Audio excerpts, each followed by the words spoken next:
economics students. Today we are going to understand price elasticity of demand. But इससे पहले कभी आपने सोचा है कि कुछ चीज़ों की प्राइसेस में बहुत माइन्यूट चेंजेस होते हैं तब भी उनकी डिमांड बहुत ज़्यादा चेंज हो जाती है, बट कुछ चीज़ें ऐसी भी होती है जिनकी प्राइसेस में बहुत ज़्यादा चेंजेस हो जाते हैं बट स्टिल उनकी डिमांड में कुछ खास फर्क नहीं आता. ठीक है, so these things we understand under price elasticity of demand. होता क्या है कि प्राइस में कुछ कुछ चेंजेस आते हैं, उसकी वजह से डिमांड चेंज हो जाती है, right. So what percentage of changes in price और उससे डिमांड में कितना परसेंटेज ऑफ चेंज आता है, इनका जो रिलेशनशिप है वो हम समझते हैं under the heading of price elasticity of demand. ठीक है, इसको समझते हैं. देयर आर 5 डिग्रीज और 5 types of elasticity of demand. First is there perfectly inelastic. Perfectly inelastic, inelastic से समझ में आ रहा है कि कुछ चेंजेस ही नहीं हो रहे, है ना. तो चेंजेस किसमें नहीं होंगे,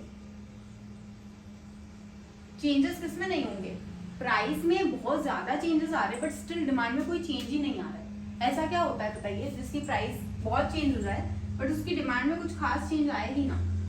जैसे कि एलपीजी सिलेंडर देख लो, कितने प्राइसेस चेंज हो रहे हैं बट स्टिल डिमांड में कुछ खास चेंज नहीं आता. You see the prices of petrol change होती जाती है, बढ़ती जाती है बट डिमांड कुछ खास कम हम कर नहीं पाते. या फिर आप देख लो मेडिसिन, कितनी भी महंगी हो खरीदनी ही पड़ती है, right. So this could be understood on the basis of the necessities. जो चीज़ जितनी ज़्यादा इंपॉर्टेंट होगी चाहे उसकी प्राइस में कितना ही चेंज आ जाए हमें वो खरीदनी ही पड़ेगी. तो वो सारी आती है परफेक्टली इनइलास्टिक डिमांड के अंदर. अब इसका ग्राफ कैसे होता है वो देखो. एक्स एक्सिस पे हम क्या लेते हैं, quantity demanded, and Y axis पे हमारा प्राइस. कुछ भी प्राइस आपको गिवन है, लेट्स सपोज हम यहाँ पे प्राइस ले लेते हैं 4 and 5. यहाँ पर कोई भी क्वांटिटी ले लेते हैं एंड 50. परफेक्टली इनइलास्टिक मतलब प्राइस में क्या आ रहा है, चेंज. पहले आपकी प्राइस थी लेट्स सपोज 1, उस पे आप डिमांड चल रही है आपकी 30.